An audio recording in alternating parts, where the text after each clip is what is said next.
ইনসাফ কায়েম করার জন্য ১৬ দফা দাবি উপস্থাপন করা হয় দুর্গাপূজার উপলক্ষে। তারা বলা হচ্ছে তারা ছাত্র সমাজ, কিন্তু তাদের ছবি দেখে মনে হয় তার আলেম সমাজ। তো তারা যে ধরনের দফা পর দফা দিয়ে যাচ্ছে, সেক্ষেত্রে দুর্গাপূজা খুব ভয়ঙ্কর একটা আকার ধারণ করতে পারে। যে দুর্গাপূজা আসন্ন দুর্গাপূজায় ভয়ঙ্কর কিছু হবে কিনা। ইতিমধ্যে আমরা বিভিন্ন জায়গায় পূজার মণ্ডপ, যে পূজার মূর্তি তৈরি করা হচ্ছে, সব ভেঙে চুরে দেওয়া হচ্ছে। বিভিন্ন জায়গায় অনেক দামি দামি মূর্তি ভেঙে ফেলা হচ্ছে।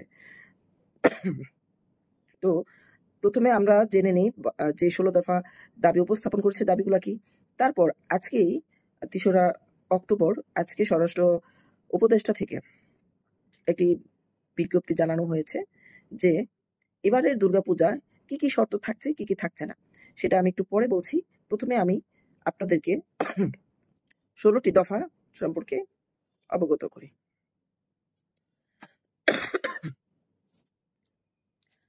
১ নম্বর দাবি হচ্ছে ধর্ম যার যার, উৎসব তার তার। পূজায় হিন্দু ধর্মাবলম্বী নিজস্ব ধর্মীয় অনুষ্ঠান, এটা সার্বজনীন অনুষ্ঠান নয়। দুর্গাপূজাকে সার্বজনীন দাবি করা অন্য ধর্মের অবমাননা হয়। তাই কোনো মন্দিরে দুর্গাপূজাকে সার্বজনীন উল্লেখ করে সাইনবোর্ড ঝুলানো যাবে না। আচ্ছা, রাস্তা বন্ধ করে যত্রতত্র পূজা করা চলবে না। মন্দিরের ভেতরেই পূজা করতে হবে। মন্দিরের বাইরে রাস্তায় মণ্ডপ বানিয়ে কিংবা পূজার মিছিল করে যানজট তৈরি করা কিংবা জনগণের চলাচলের অধিকার বাধা প্রদান করা চলবে না। শিক্ষা প্রতিষ্ঠানে মণ্ডপ তৈরি করা যাবে না, পূজাও করা যাবে না।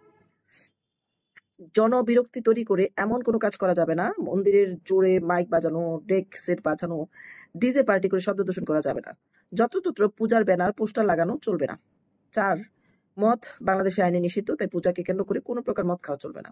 ৬, কোনো মন্দিরের প্রয়োজনের অতিরিক্ত সংখ্যক মূর্তি বানানো কিংবা মূর্তির ইচ্ছা মতো উচ্চতা দেওয়া চলবে না। ৬, মূর্তিতে এমন কোনো উপাদান ব্যবহার করা যাবে না যে পরিবেশের জন্য ক্ষতিকর। মূর্তিতে পরিবেশে দূষণকারী কোনো উপাদান ব্যবহার করা হচ্ছে কিনা তা তদারকির জন্য মোবাইল কোর্ট পরিচালনা করতে হবে। ৭, পানি দূষণ হয় বিধায় ইউরোপ, আমেরিকা সহ বিশ্বের কোথাও উন্মুক্ত পানিতে পূজা শেষে মূর্তি ডুবানো দেওয়া হয় না। খোদ ভারতেও অনেক রাজ্যে উন্মুক্ত পানিতে মূর্তি ডুবানো নিষিদ্ধ। অথচ বাংলাদেশের যত্রতত্র নদী, পুকুর, খাল, বিল, নদীতে পূজার মূর্তি ডুবিয়ে মারাত্মক পরিবেশে দূষণ করা হয়। মূর্তির উপাদান ৫ গিয়ে পানি দূষণ করে, মাছ সহ বিভিন্ন প্রাণী মারা যায়। আচ্ছা, মূর্তির মধ্যে তো মাটি থাকে, আর কি থাকে? অনেক সময় এই বিষাক্ত মাছ খেয়ে মানুষ মারা যায়। এটা কিভাবে সম্ভব? পানি দূষণ রোধ করতে তাই উন্মুক্ত পানিতে পূজার মূর্তি ডুবানো নিষিদ্ধ করতে হবে। আমি আজ পর্যন্ত শুনি নাই মাটির মূর্তি ডুবালে পানি দূষিত হয়ে যায়, মাছ মারা যায়। ত্রাণের টাকা দুর্যোগে ক্ষতিগ্রস্তদের জন্য ব্যবহৃত হবে, পূজার জন্য নয়। অথচ আওয়ামী লীগের আমলে ত্রাণ তহবিলের টাকা হতে মণ্ডপ প্রতি ৫০০ কেজি করে প্রায় ২২,০০০ মণ্ডপে চাল দেওয়া হতো। এটা বন্ধ করতে হবে। দেখছেন, চাল এরা কিন্তু অভুক্তকে খাওয়ায় মণ্ডপে। ত্রাণের টাকা ত্রাণের জন্য রাখতে হবে, কোনো মতেই ত্রাণের অর্থ পূজায় দেওয়া চলবে না। আচ্ছা, দুর্গাপূজার ছুটি সাধারণ নয়, বরং ঐচ্ছিক করতে হবে। জনসংখ্যা মাত্র শতকরা ২ ভাগেরও কম হিন্দু ধর্মাবলম্বী জন্য শতকরা ২৮ ভাগ মুসলিম জনগোষ্ঠীকে কর্ম থেকে দূরে রেখে দেশের অর্থনৈতিক ক্ষতি করা চলবে না। ঠিক আছে, মুসলিমদের জন্য অফিস খোলা থাকবে, হিন্দুদের জন্য ছুটি থাকবে, এখানে কোনো সমস্যা দেখে না। পূজা উপলক্ষে কোনোরূপ চাঁদাবাজি করা চলবে না। পূজার জন্য কোনো মুসলমান থেকে সাহায্য সহযোগিতা নেওয়া যাবে না, কারণ মুসলমানদের জন্য হিন্দু ধর্মাবলম্বীর পূজা আর্থিক অংশগ্রহণ করা শরীয়তে নিষিদ্ধ। টাকার প্রতি খুব বেশি শর্ত আরোপ করা হয়েছে। রাস্তায় পূজা তোরণ নির্মাণ করা যাবে না, কারণ পূজা তোরণে হিন্দু ধর্মাবলম্বী দেবদেবীর ছবি থাকে। সেই দেবদেবীর ছবি নিচ দিয়ে মুসলমানদের যাতায়াত করা, মুসলমানদের ধর্মীয় অনুভূতিতে আঘাত করা চলবে না। ১২, পূজা হিন্দু ধর্মাবলম্বীর নিজস্ব অনুষ্ঠান, তাই সেই অনুষ্ঠানে যেন কোনো মুসলিম ব্যক্তি প্রবেশ করতে না পারে, তাই নিশ্চিত করতে হবে। পূজার প্রসাদ মুসলমানদেরকে খাওয়ানো হারাম, তাই পূজার প্রসাদ দেওয়া যাবে না। পূজার পোস্টারে মুসলমানদের দিয়ে পূজার শুভেচ্ছা জানানোর মতো ধর্মীয় অবমাননামূলক কাজ বন্ধ করতে হবে। ১৩, বাংলাদেশের রপ্তানি নীতি ২০২১-২৪ অনুসারে ইলিশ রপ্তানিযোগ্য মাছ নয়, কিন্তু তারপরও সেই নীতিমালা ভেঙে বাংলাদেশের অন্তর্বর্তী সরকার ভারতের পূজা উপলক্ষে ৩,০০০ টন ইলিশ রপ্তানি ঘোষণা দিয়েছে। রাষ্ট্রীয় নীতিমালা বিরোধী ও সিদ্ধান্ত থেকে অতি বিলম্বে সরকারকে সরে আসতে হবে এবং রপ্তানি বন্ধ করতে হবে। জনবিরোধী ও সিদ্ধান্তের অন্যায় স্বীকার করে সরকারকে দেশের জনগণের কাছে ক্ষমা চাইতে হবে। ইলিশ মাছ ইন্ডিয়া দিছে, এখন মজা বুঝবে, ক্ষমা চাইতে হবে।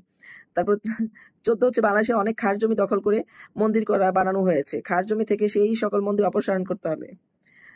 আচ্ছা, খাসমুক্ত করতে হবে। অনেক মন্দিরে বাংলাদেশের স্বাধীনতা ও সার্বভৌমত্ব বিরোধী অখণ্ড ভারত প্রতিষ্ঠার উগ্রবাদিতা মিটিং করে বলে খবর পাওয়া গেছে।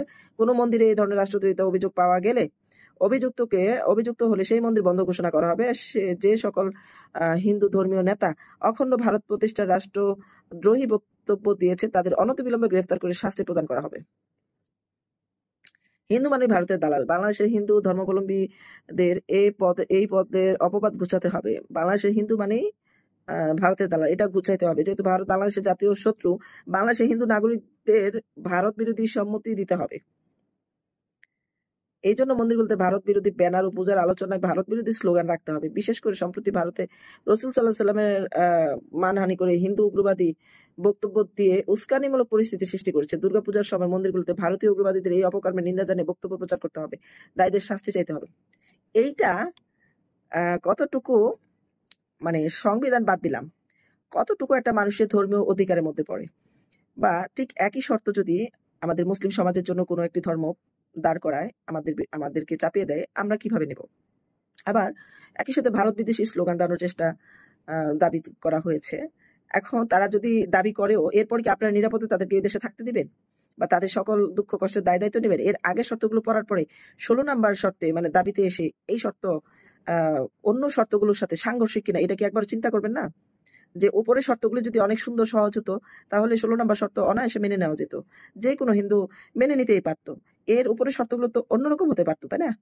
যে আমরা থাকতে আপনাদের পূজার কোনো ক্ষতি হবে না, আমরা আপনাদেরকে যেমন অনেকে বলেছে পাহারা দিব, আপনাদের পূজার সময় আমরা আজান দিব না, আমরা নামাজ পড়বো, কোনো ডিস্টার্ব করব না, আমরা ওয়াজ করব না, আমরা এই পূজা পর্যন্ত ওয়াজ বন্ধ রাখবো, আমরা শব্দ দূষণ করবো না।